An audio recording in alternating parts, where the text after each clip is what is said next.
Kau laksana bulan tinggi di atas kayangan, hatiku dah kau tawan, kualiti jadi pilihan. Assalamualaikum warahmatullahi wabarakatuh. Selamat datang ke channel Pancat Emas A to Z. Salam sejahtera, salam kualiti. Baik, kita sambung daripada EP 9. Jadi sekarang kita masuk pada episod 10.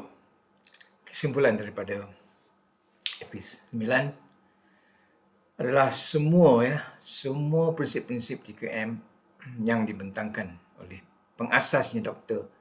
Edward Deming boleh diserapkan serta dipraktikkan oleh semua pekerja dalam sebuah organisasi walaupun berbentuk filosofikal. Saya rasa itu jelas.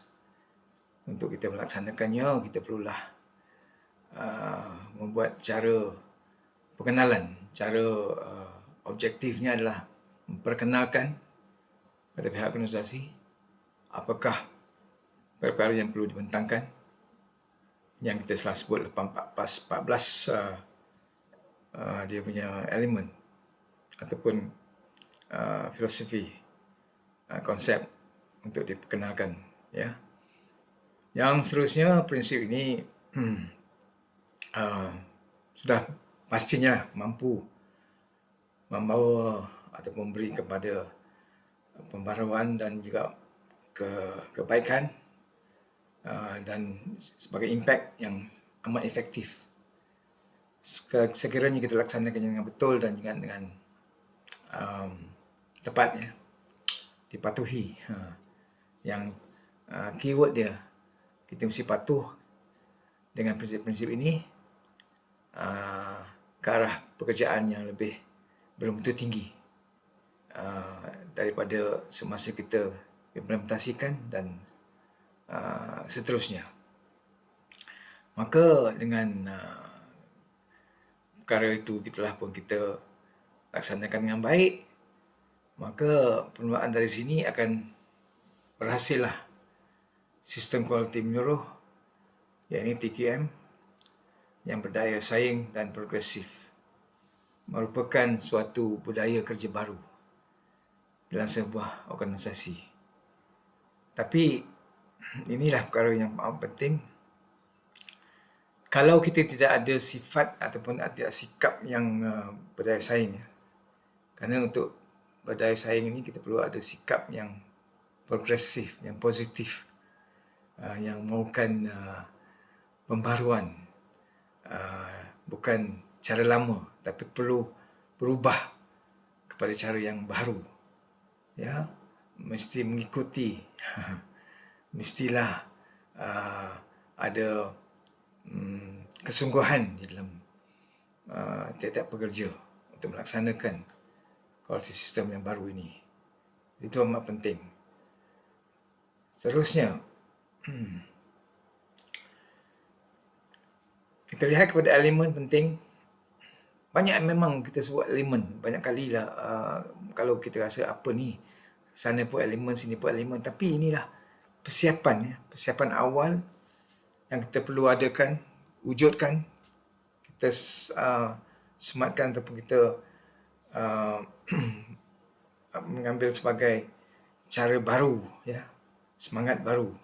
Macam ni tahun baru, kita perlu ada semangat baru untuk menjalani 12 bulan yang akan datang ini, kan, dalam kehidupan ini. Jadi begitu jugalah dalam masyarakat.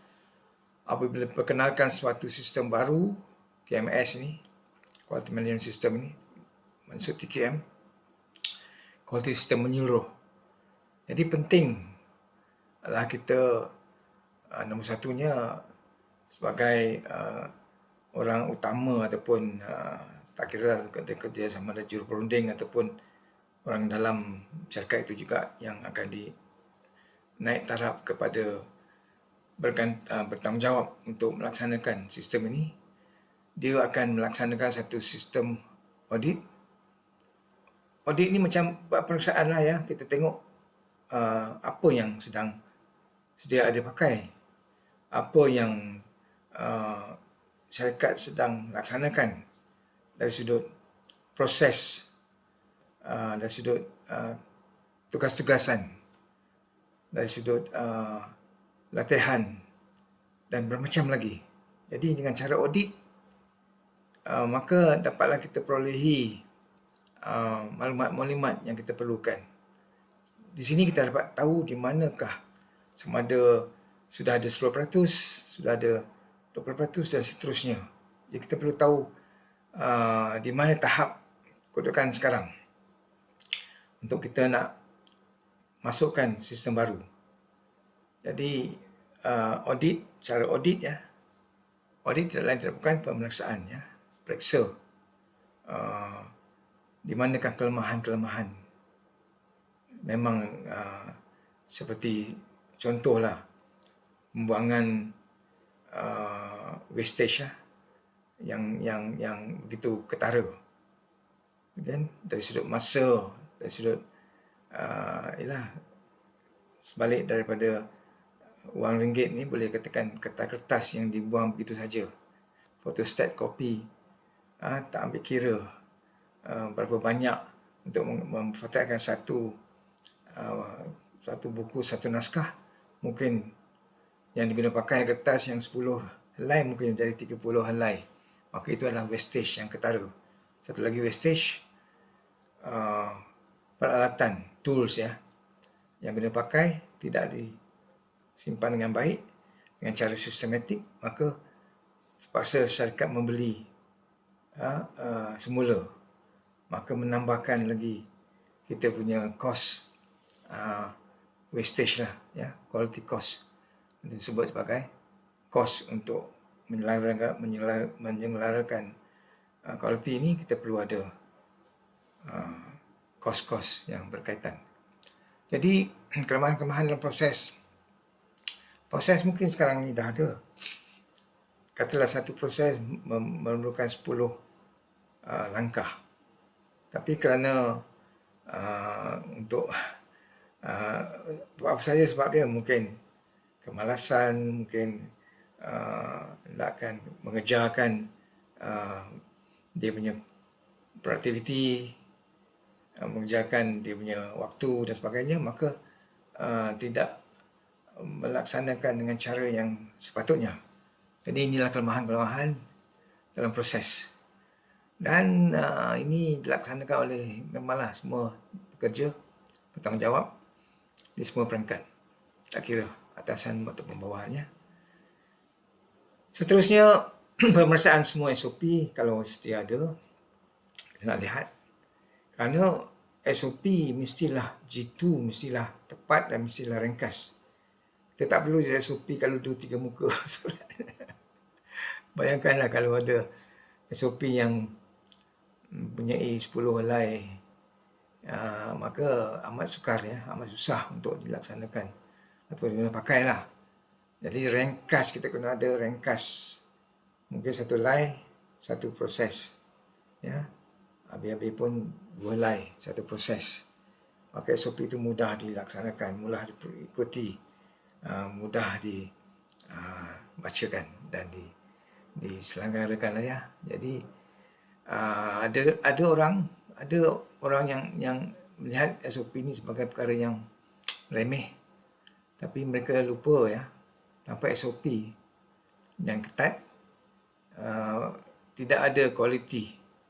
Memang tidak ada kualiti.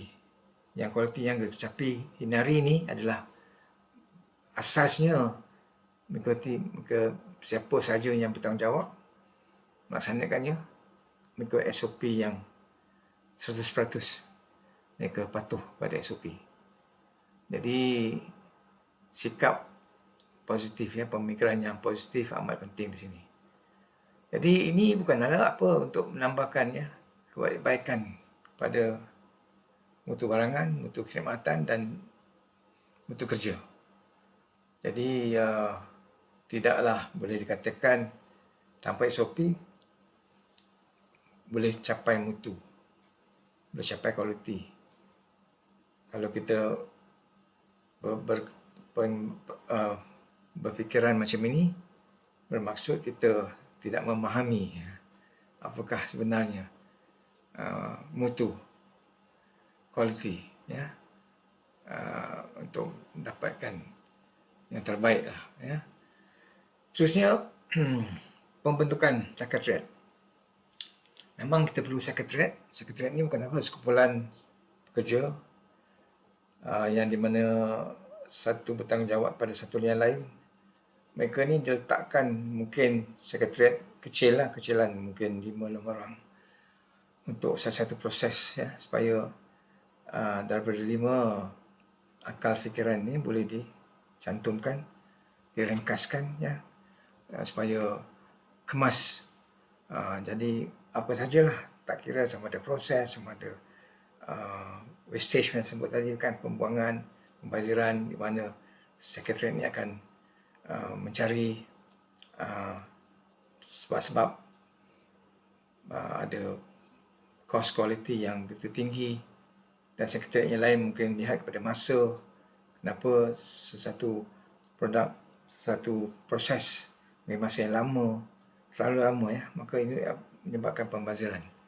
Jadi sekretariat ini adalah merupakan rangka asas pekerja-pekerja itu untuk melaksanakan atau melihat ataupun merencanakan apakah perlunya penambahbaikan dan juga supaya apabila tercapainya satu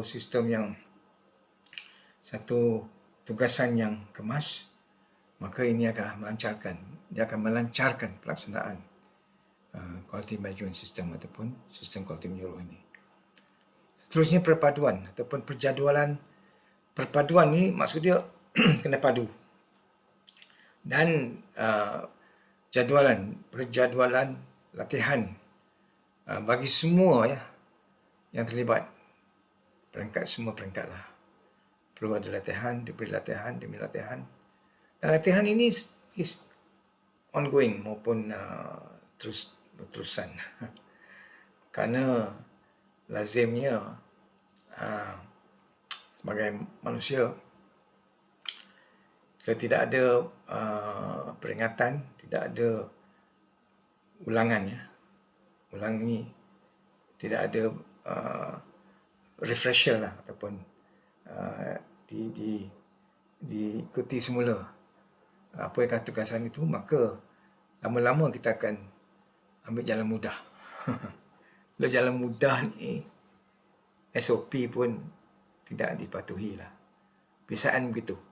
Jadi perlu ada satu jadual latihan untuk semua pekerja, peringkat awalan peringkat sebelum kita melaksanakan sistem kualiti ini. Dalam pelaksanaan pun kita ada latihan juga. Selepas pelaksanaan, selepas diiktirafkan sebagai sudah ada sistem kualiti, kita perlu ada latihan demi latihan kepada target group ataupun sasaran kumpulan pekerja yang kita akan laksanakan secara berterusan.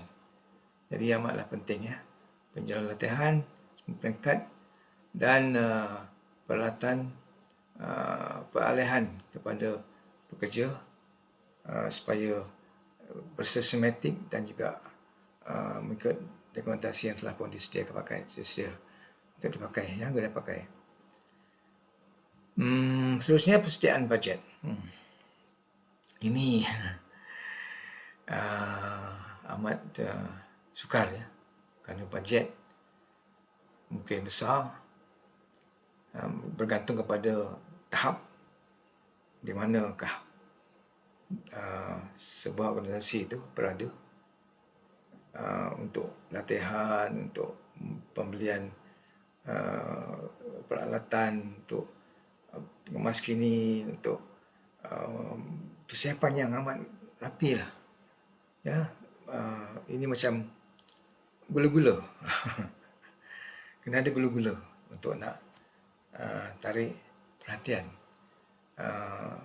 pekerja untuk kita ada pembukaan rasmian, kita ada pelancaran, kita ada sambutan, ya, kualiti, bulan kualiti, minggu kualiti dan seterusnya.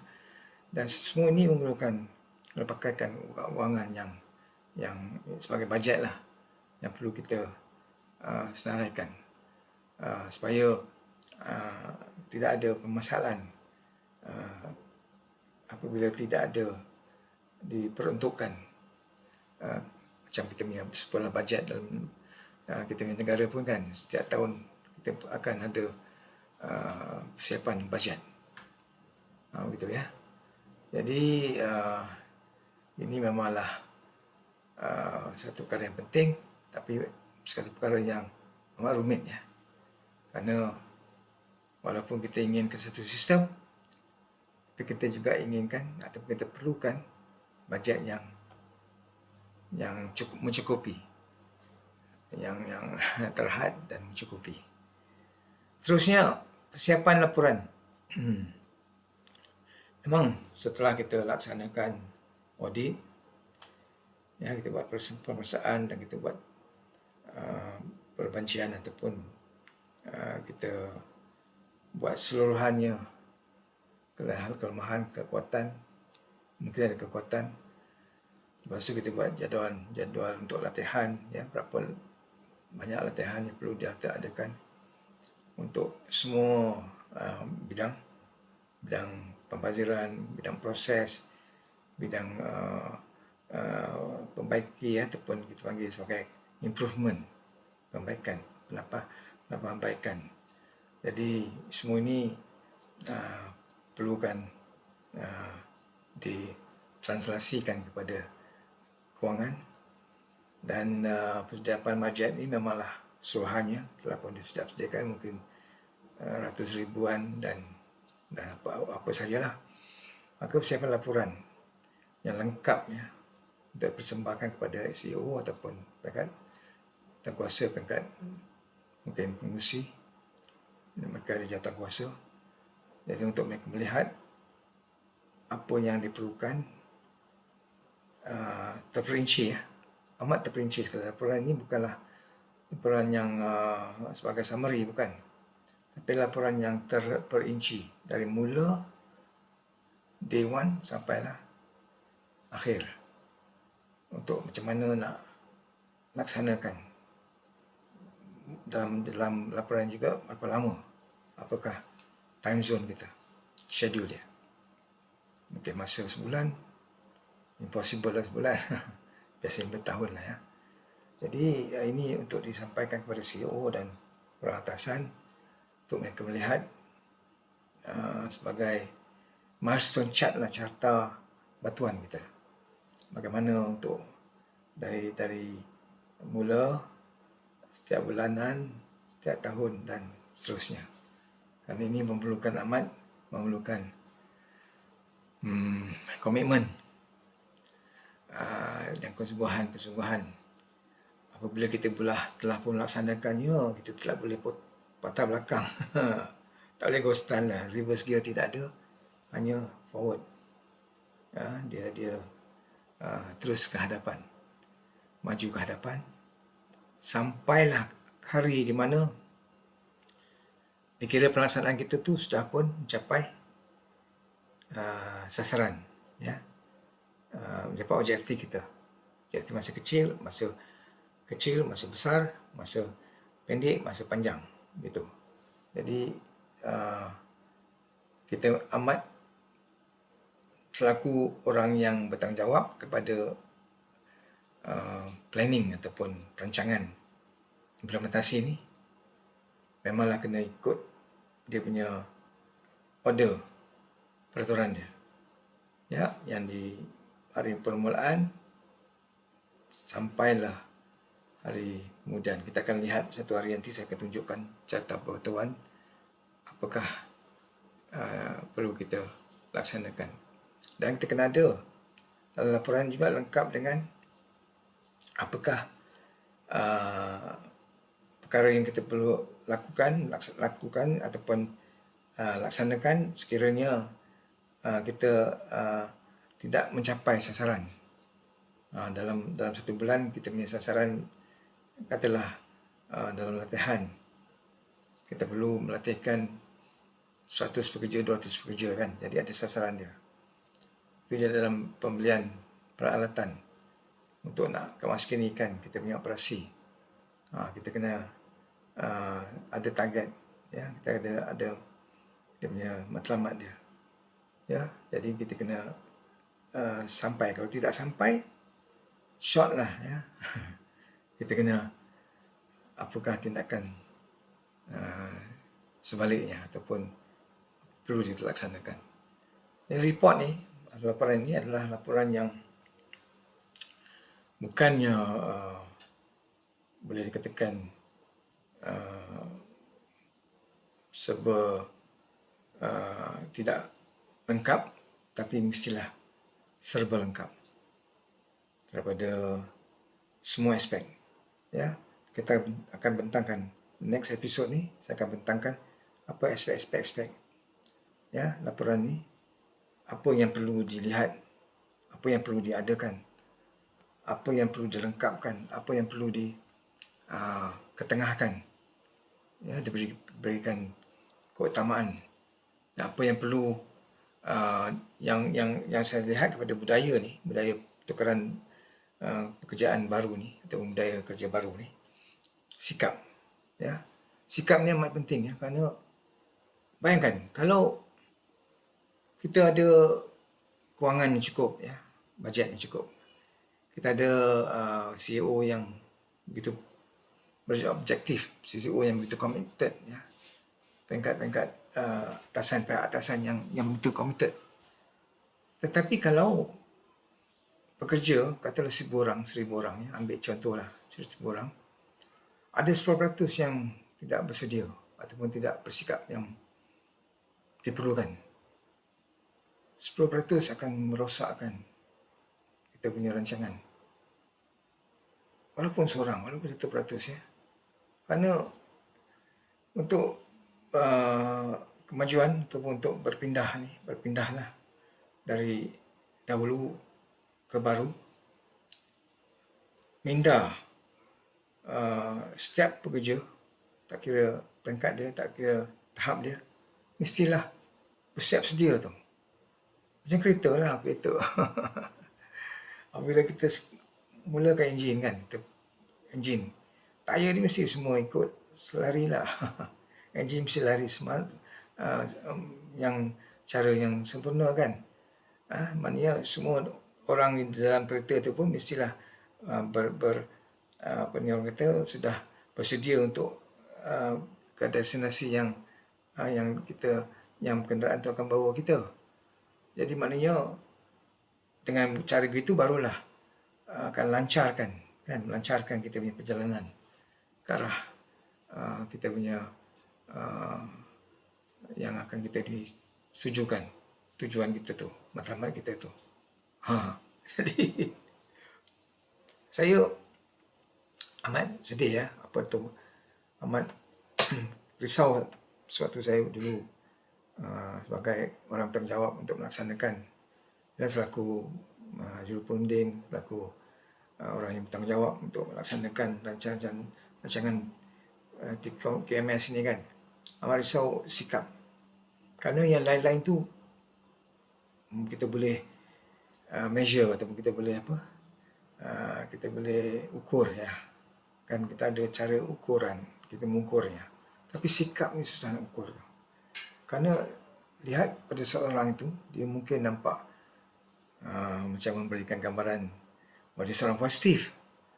Tapi apabila kita melihat pelaksanaan nanti dalam proses, dalam kita punya tahap pelaksanaan tu, kita melihat pada ada kelembapan, ada kesusahan, ada kepayahan, ada kepuasan hati dia, ada yang akan menyebabkan dia bukan seorang yang bersikap positif.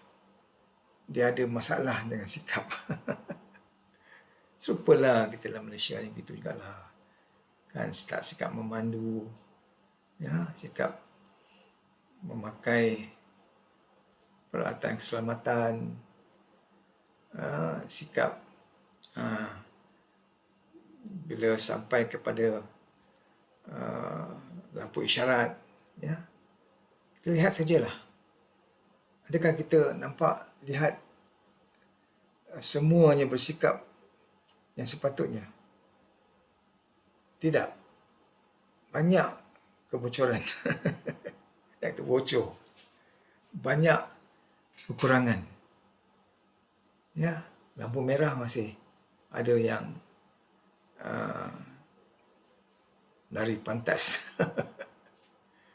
Ya, apabila kuning lagi pantas.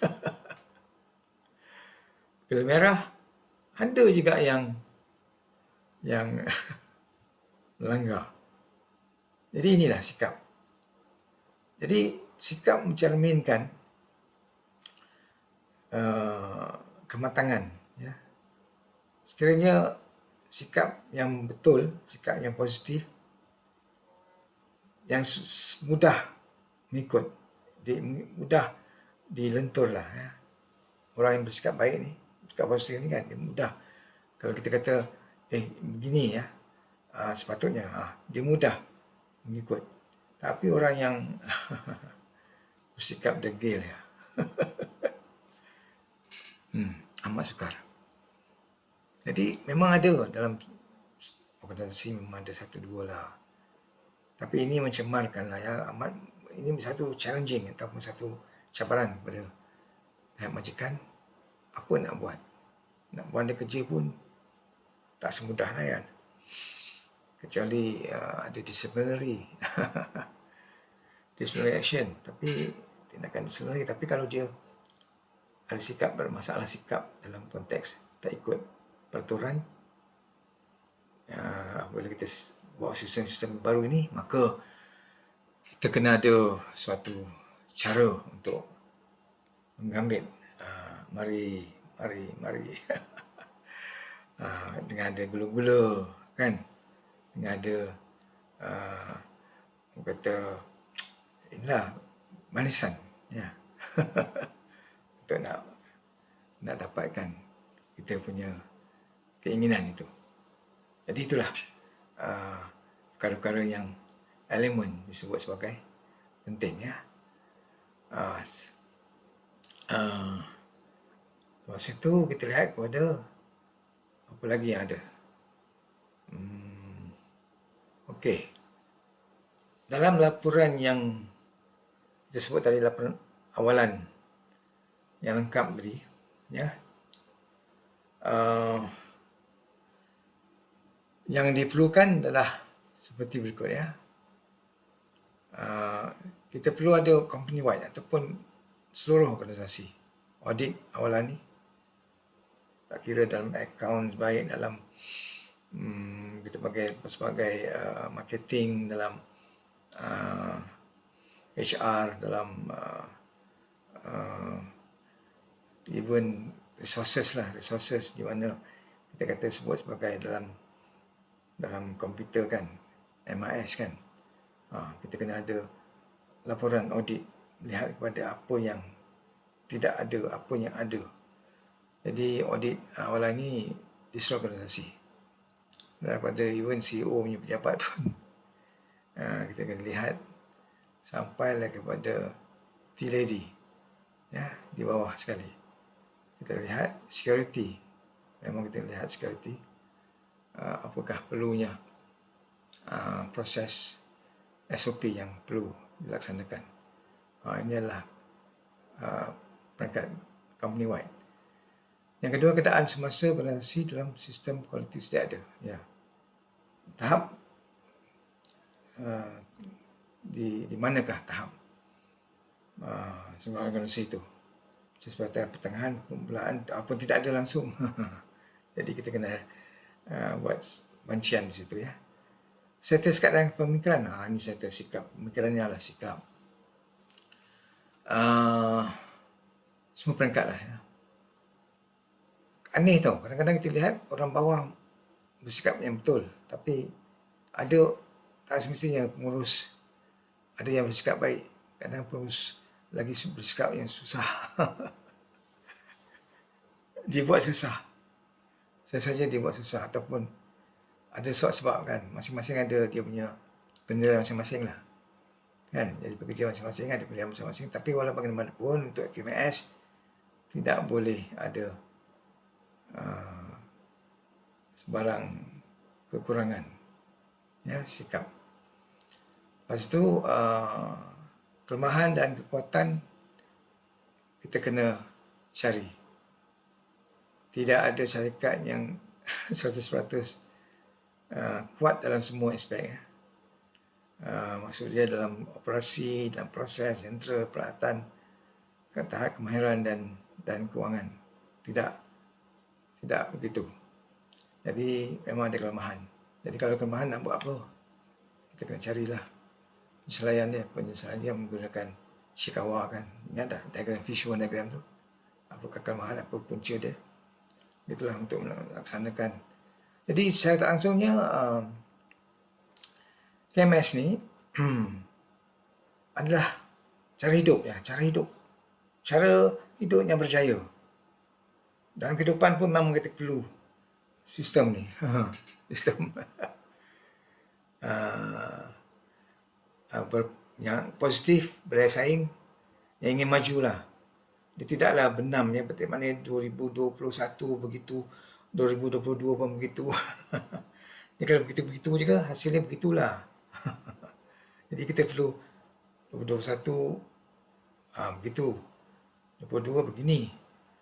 Betul adalah nampak perubahan kan?